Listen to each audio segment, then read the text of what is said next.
একঘেয়ে মাছের ঝোল ঝাল খেতে খেতে বোর হয়ে গেছেন? তাহলে বাড়িতে বানিয়ে একবার খেয়ে দেখুন এই সুইট লেমন কাতলা।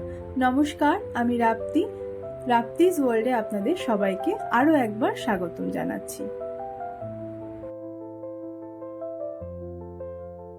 প্রথমেই টুকরো করে রাখা মাছকে ভিনিগার, রসুন বাটা ও লেবু দিয়ে 1 ঘন্টা ম্যারিনেট করে রাখুন।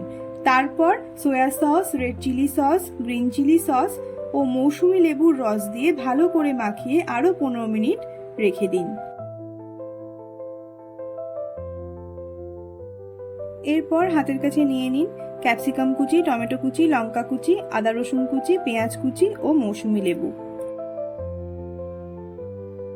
এরপর কড়াই বসিয়ে তাতে তেল দিয়ে সেই তেলে দিয়ে দিন রসুন কুচি, আদা কুচি এবং ভালো করে ভেজে নিন। তার মধ্যে দিয়ে দিন ম্যারিনেট করে রাখা মাছটিকে।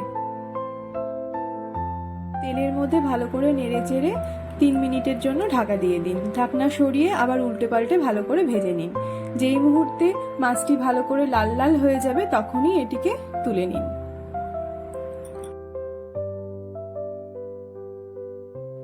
এবার ওই একই তেলে লঙ্কা কুচি, টমেটো কুচি, ক্যাপসিকাম কুচি এবং পেঁয়াজ কুচি দিয়ে দিন। দিয়ে ভালো করে নাড়াচাড়া করে নিন।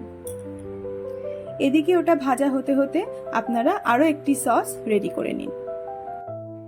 এবার একটি পাত্রের মধ্যে নিয়ে নিন soya sauce, red chilli sauce, green chilli sauce, tomato sauce. ভালো করে মিশিয়ে ভাজার মধ্যে দিয়ে দিন। এবার এটিকে ভালো করে নেড়ে চেড়ে কিছুক্ষণ কষানোর পর দিয়ে দিন মৌসুমী লেবুর রস। সবকিছু ভালো করে কষানো হয়ে গেলে এরপর ভেজে রাখা মাছগুলিকে এর মধ্যে দিয়ে দিন।